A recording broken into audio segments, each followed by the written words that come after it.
Patanjali Yoga Sutra Part 1 Shlok number 16 Tatparam Purush Khyatir Guna Va Trishnam. That is extreme non attachment which gives up even the qualities and comes from the knowledge of the real nature of the Purusha. Commentary on Sri Patanjali Yoga Sutra by Swami Vivekananda. It is the highest manifestation of the power of Vairagya when it takes away even our attraction towards the qualities. We have first to understand what the Purusha, the self, is and what the qualities are. According to yoga philosophy, the whole of nature consists of three qualities of forces. One is called tamas, another rajas, and the third sattva. These three qualities manifest themselves in the physical world as darkness or inactivity, attraction or repulsion, and equilibrium of the two. Everything that is in nature, all manifestations are combinations and recombinations of these three forces. Nature has been divided into various categories by the Sankhyas. The self of man is beyond all these, beyond nature. It is effulgent, pure, and perfect. Whatever of intelligence we see in nature is but the reflection of the self upon nature. Nature itself is insentient. You must remember that the word nature also includes the mind. Mind is in nature, thought is in nature, from thought down to the grossest form of matter. Everything is nature, the manifestation of nature. This nature has covered the self of man, and when nature takes away the covering, the self appears in its own glory. The non attachment, as described in aphorism as being control of the objects or nature, is the greatest help towards manifesting the self. The next aphorism defines samadhi, perfect concentration, which is the goal of the yogi. Shloka number 17 Vitark Vicharanand Smita Rupa Anugamat Sampragyatya. The concentration called right knowledge is that which is followed by reasoning, discrimination, bliss, unqualified egoism. Commentary on Sri Patanjali Yoga Sutra by Swami Vivekananda. Samadhi is divided into two varieties. One is called the Samprajanata and the other is Ansamprajanata. In the Samprajanata Samadhi come all the powers of controlling nature. It is of four varieties. The first variety is called the Savitarka, when the mind meditates upon an object again and again by isolating it from other objects. There are two sorts of objects for meditation in the 25 categories of the Sankhyas, the 24 insentient categories of nature and the one sentient Purusha. The part of yoga is based entirely on Sankhya philosophy, about which I have already told you.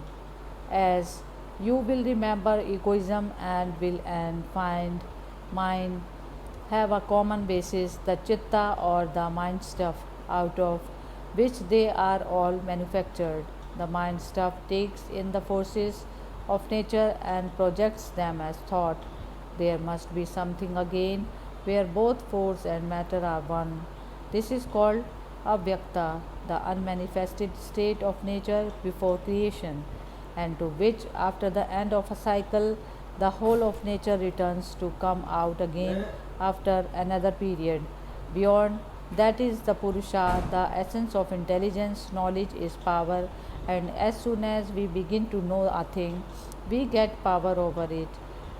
So, also, when the mind begins to meditate on the different elements, it gains power over them. That sort of meditation, where the external gross elements are the object, is called Savitarka.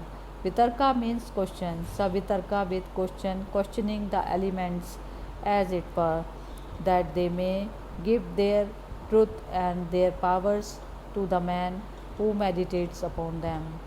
There is no liberation in getting powers. It is a worldly search after enjoyments, and there is no enjoyment in this life. All search for enjoyment is vain. This is the old lesson which man finds so hard to learn. When he does learn it, he gets out of the universe and becomes free. The possession of what are called occult powers in only intensifying the world and in the end intensifying suffering. Though, as a scientist, Patanjali is bound to point out the possibilities of this science, he never misses an opportunity to warn us against these powers. Again, in the very same meditation, when one struggles to take the elements of out of time and space and think of them as they are, it is called nirvitarka, without question. When the meditation goes a step higher and takes the Tan mantras as its objects and think of them as in time and space, it is called savichara, with discrimination. And when in the same meditation one eliminates time and space and thinks of the fine elements as they are, it is called nirvichara, without discrimination. The next step is when the elements are given up, both gross and fine, and the object of meditation is the interior organ, the thinking organ. When the thinking organ is thought of as bereft of the qualities of activity and dullness, it is then called sananda, the blissful samadhi. When the mind itself is the object of meditation, when meditation becomes very ripe and concentrated, when all ideas of the gross and fine materials are given up, when the sattva state only of the ego remains but differentiated from all other objects, it is called Sasmita Samadhi. The man who has attained to this has attained to what is called in the Vedas benefit of body. He can think of himself as without his gross body, but he will have to think of himself as with a fine body. Those that in this state get merged in nature without attaining the goal are called prakritiliyas, but those who do not stop even there reach the goal, which is freedom. Shloka number 18, part 1. Viram pratyaya abhyasa purva sanskar sheshvanya. There is another samadhi which is attained by the constant practice of cessation of all mental activities, in which the chitta retains only the unmanifested impressions. Commentary on Sri Patanjali Yoga Sutra by Swami Vivekananda. This is the perfect superconscious asamprajnata samadhi, the state which gives us freedom. The first state doesn't give us freedom, doesn't liberate the soul. A man may attain to all powers and yet fall again. There is no safeguard until the soul goes beyond nature. It is very difficult to do so. Although the method seems easy, the method is to meditate on the mind itself, and whenever thought comes, to strike it down, allowing no thought to come into the mind, thus making it at an entire vacuum. When we can really do this, that very moment we shall attain liberation. When persons without training and preparation try to make their minds vacant, they are likely to succeed only in covering themselves with tamas, the material of ignorance, which make the mind dull and stupid and leads them to think that they are making a vacuum of the mind. To be able to really do that is to manifest the greatest strength, the highest control. When this state, asamprajnata superconsciousness, is reached, the samadhi becomes seedless. What is meant by that? In a concentration where there is consciousness, where the mind succeeds only in quelling the waves in the chitta and holding them down. The waves remains in the form of tendencies. These tendencies become waves again when the time comes, but when you have destroyed all these tendencies, almost destroyed the mind, then the samadhi becomes seedless. There are no more seeds in the mind. out of which to manufacture again and again this plant of life, this ceaseless round of birth and death. You may ask that what state would that be in which there is no mind, there is no knowledge. What we call knowledge is a lower state than the one beyond knowledge. You must always bear in the mind that the extremes look very much alike. If a very low vibration of either is taken as darkness and intermediate state as light, very high vibration will be darkness again. Similarly, ignorance is the lowest state, knowledge is in the middle state, and the beyond knowledge is the highest state, the two extremes of which seems the same. Knowledge itself is a manufactured something, a combination, it is not reality. What is the result of constant practice of this higher concentration? All old tendencies of restlessness and dullness will be destroyed, as well as the tendencies of goodness too. The case is similar to that of the chemicals used to take the dirt and alloy of gold. When the ore is smelted down, the dross is burnt along with the chemicals, so this constant controlling powers will stop the previous bad tendencies and eventually the good ones also. Those good and evil tendencies will suppress each other, leaving alone the soul and in its own splendor, untrammeled by either good or bad, the omnipresent, omnipotent, and omniscient. Then the man will know that he had neither birth nor death, nor need for heaven or earth.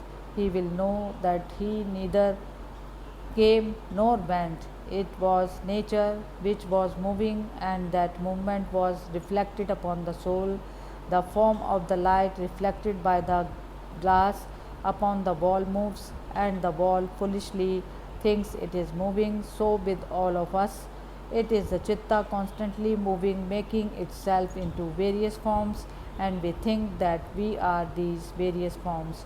All these delusions will vanish when that free soul will command, not pray or beg, but command. Then whatever it desires will be immediately fulfilled. Whatever it wants, it will be able to do. According to the Sankhya philosophy, there is no God. It says that there can be no God of this universe, because if there were one, he must be a soul, and a soul must be either bound or free. How can the soul that is bound by nature or controlled by nature create? It is itself a slave. On the other hand, why should the soul that is free create and manipulate all these things? It has no desire, so it cannot have any need to create. Secondly, it says the theory of God is an unnecessary one. Nature explains all. What is the use of any God? But Kapila teaches that there are many souls who, though nearly attaining perfection, fall short because they cannot perfectly renounce all powers. Their minds for a time merge in nature to re-merge as its masters. Such gods there are. We shall all become such gods, and according to the Sankhya, the God spoken of in the Vedas really means one of these free souls. Beyond them, there is not an eternally free and blessed creator of the universe. On the other hand, the yogis say, not so, there is a God, there is one soul separate from all other souls, and he is the eternal master of all creation, the ever free, the teacher of all teachers. The yogis admits that those whom the Sankhyas call the merged in nature also exist. They are yogis who have fallen short of perfection, and though for a time debarred from attaining the goal, remain as rulers, parts of the universe. Number 19th. Bhav Pratayo Videhe Prakriti Layanam. This samadhi, when not followed by extreme non attachment, becomes the cause of the remanifestation of the gods and of those that become merged in nature.